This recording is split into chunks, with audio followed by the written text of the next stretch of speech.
Okay, so this week we are going to talk about the chances that Georgia kind of breaks this, 3, 2, 4-year drought, however many years it's been, and reemerges and implements themselves into the playoffs this season. Yep.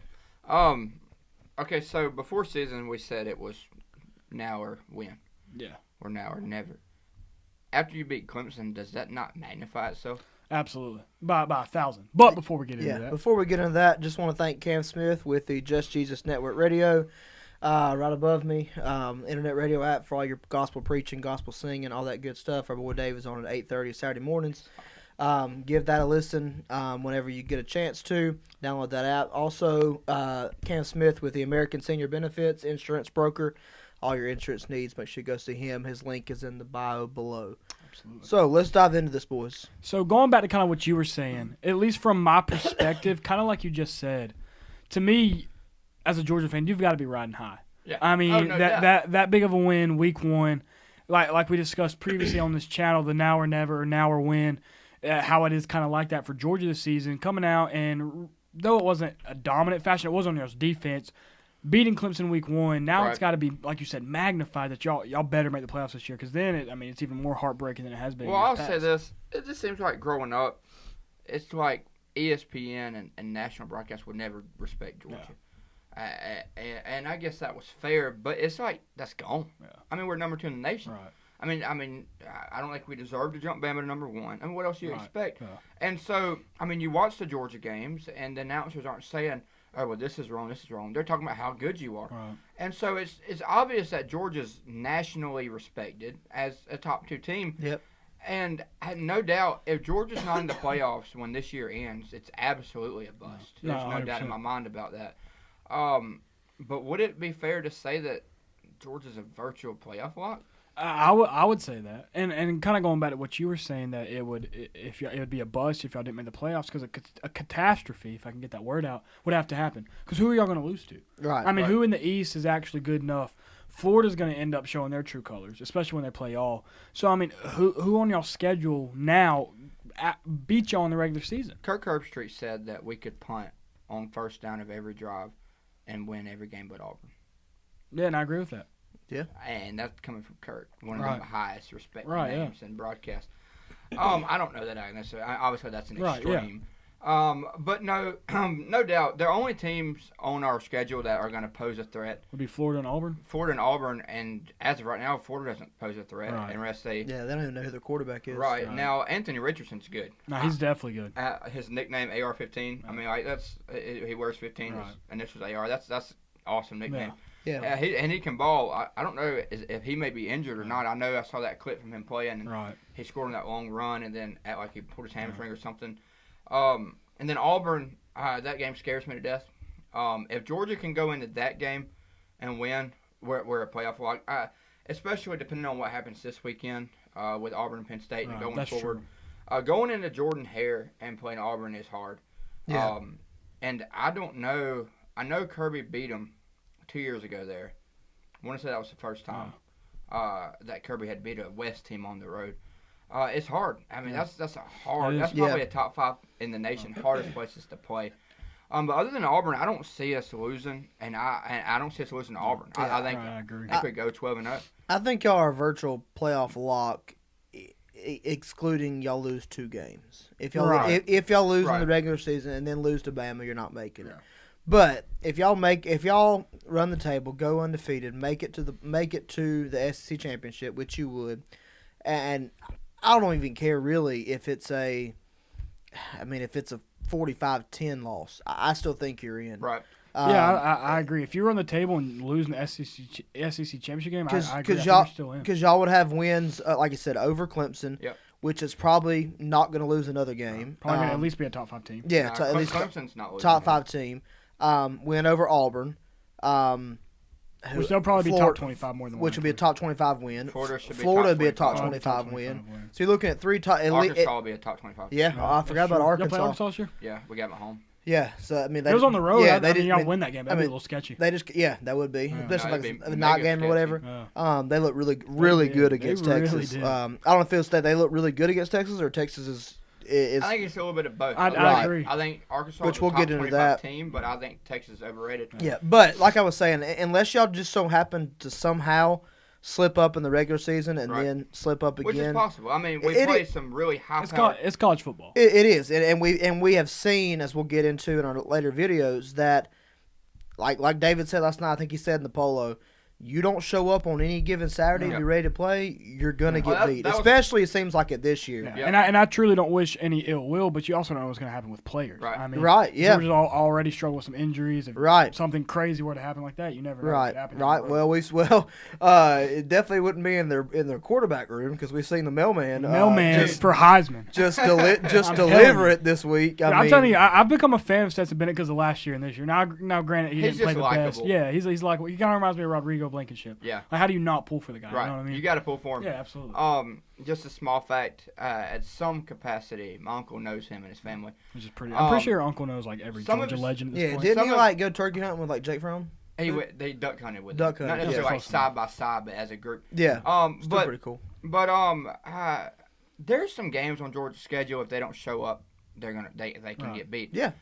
Kentucky, Missouri, Arkansas, and that's one thing I was gonna say. But that's the SEC. Right. Absolutely. I was really impressed this week, and I understand they just played UAB, but like you've told us a couple times now that UAB was a top 25 team last year that returned 18 of their 22 starters, probably 3 at least first or second rounders on the front line. They've got a decent bit of NFL talent. Yeah, but it was really I don't know the right word, but I was impressed by how Georgia responded from beating Clemson. Because a lot of times, you put all your effort, you've worked all season into that game. You've exhausted. That's our word, exhausted. Big one there. You've exhausted. That's probably the biggest one you've said on the show. Probably the biggest one I've said ever. You've exhausted literally all your efforts into this one game, and now you've got to turn right back around and play a UAB team that, if you like we said, if you don't show up, you're going to get beat. Yep. And Georgia came out and did exactly, if not more than what they had to do. No doubt. Again, did not allow an offensive touchdown. Only gave up the 7 from the pick six from Carson Beck. Defense played wonderful again. Offense, I didn't get to watch much of it, but offense, from what I've seen, looked great. Yeah, I mean, and they're still without weapons. They're still without some. We didn't even have our quarterback. Right, their quarterback. Yeah, I mean, a couple of their wide receivers are still out. Though the mailman is an upgrade. So I don't think Georgia. I think if Georgia comes out on any given Saturday and is not, especially in the SEC, looking ahead and sticks to their game, I think that honestly, I don't see any team excluding Bama, maybe in the SEC championship, scoring over 20.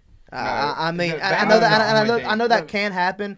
A couple busted plays here and there. Sooner or later, because there's, I know Missouri. It's like we always struggle with Missouri. Right.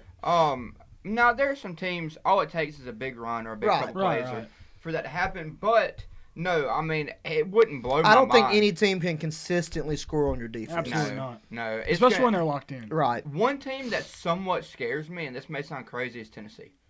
Because Joe Milton, if he can reel that deep ball in, that dude's a great quarterback. I'm telling you, they don't have a defense, though. No, but I'm telling you, if Joe Milton, not trying to get too much off topic, had extremely great coaching, he could be coached into somebody that's good. He's got all the tools, man. Go check out our Joe Milton video, by the way. All the tools. He's so close. Yeah. But we're not talking about that. But like I say, when Georgia plays them, you're either going to see Georgia get 5 picks. You're going to see Georgia give up. At Tennessee or at Georgia? Don't quote me on it. I'm trying to remember where we played them last year, but I want to say it's in Neyland. Okay. I don't know for sure. Which I don't see y'all losing that game. No, absolutely not at all. Basically, what we've discovered, kind of talking this out, is Georgia is pretty much a shoe-in for the playoffs, especially after that Clemson win. And for them not to make the playoffs, it would be a disaster would have to happen, and it would be an absolute bust. And here's the deal. I believe that any 12-win SEC team is probably in the playoffs. Yeah, I do too. And so with Georgia, it's pretty much the same old story. If you win out the regular season, you're in. Oh. If you lose a game, you have to win the conference. Yep. We could see Georgia do both. Georgia could win out and win the conference. Yep. Because I got news for you. Georgia's not healthy. And I know Bama's really good and they're going to be really hard to beat. But if Georgia was to get George Pickens back, to get Darnell Washington back, Kieras has to be close. I mean, he's returning. And I think we'll see. Not that they're a great team by any means, but this is Bryce Young's toughest test yet coming up at Florida. Oh yeah. Hostile. It's at Florida. I know. Yeah, it's a bit of a hostile environment. Yeah. But I think I think Bama wins. But I think we'll see. How good Bryce Young really is. Right. Well, I think what'll happen is Bryce Young will get rattled early by the crowd, but I don't think it sticks. But real quickly, I want to play devil's advocate just to get our thoughts. So let's say Alabama goes undefeated. So they beat y'all, so they're in. Let's say Oklahoma goes undefeated, Big 12 championship, they're in. Let's just say Oregon goes undefeated, wins the Pac-12, obviously they're in.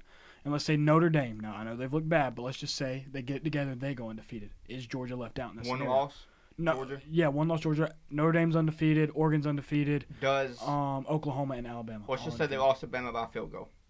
That's what I'm saying. I think I'm a Georgia fan, and so my opinion here has to be botched. I would be rolling with Georgia just because I watch. I think they're in over Notre Dame. But I tell you what, we have seen the committee really favor Notre Dame. Yeah, you have, and they would have some big wins, and they would have to look better.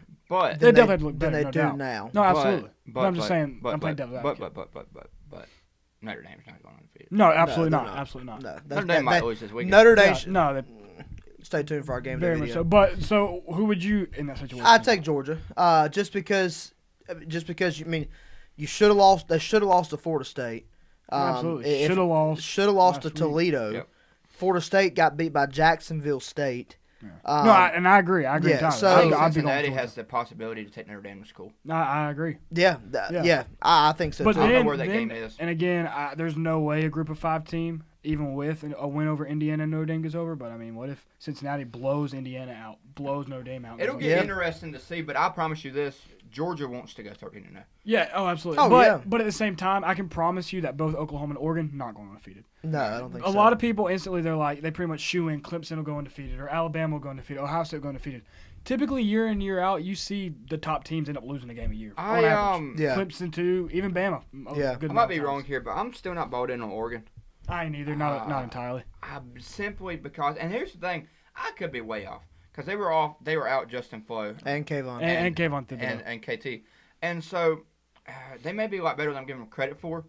But the only reason I'm not trying to discredit Oregon, I'm just saying I don't believe Ohio State is as hyped up. I'm on the same train as I think Ohio State's offense is legit. But this video is supposed to be about Georgia. Yeah. It is, but their defense is not. I think Oregon's a very good football team, but I don't think that. I think, which we'll find out in a couple weeks and a couple more games that they play, but I don't think they're a playoff team. Yeah. But so Georgia fans, like I continue to say, let us get healthy. We're just going to get better. I said this before the Clemson game. And that's what scares me is, unless injuries come, I don't think you're getting worse by any means. I mean, we're still not even starting our number one guy at every position. Our X and our Y. Okay, well, our Y is Burton. So, assuming he doesn't line up, he lines up with Scott Sun, but our Y is Burton, and Burton looked 100% Saturday. But we still don't have a solidified X receiver. You have to assume if Pickens don't come back that somebody's going to step up. Yeah. And there's been some flashes there. And then our slot guy in Kieras, he's coming back. Yeah. When we get healthy, it's going to be fun to watch. This offensive line is going to get right, too. I think that what's going to happen for the Georgia fans who are watching, this won't make sense to y'all, but for Georgia fans watching it will.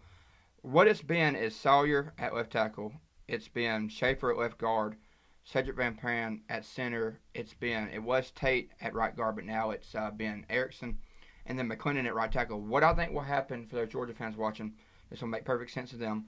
I think Broderick Jones, by the end of the season, and probably this week or next week, is going to move into left tackle. I think Sawyer kicks in the left guard.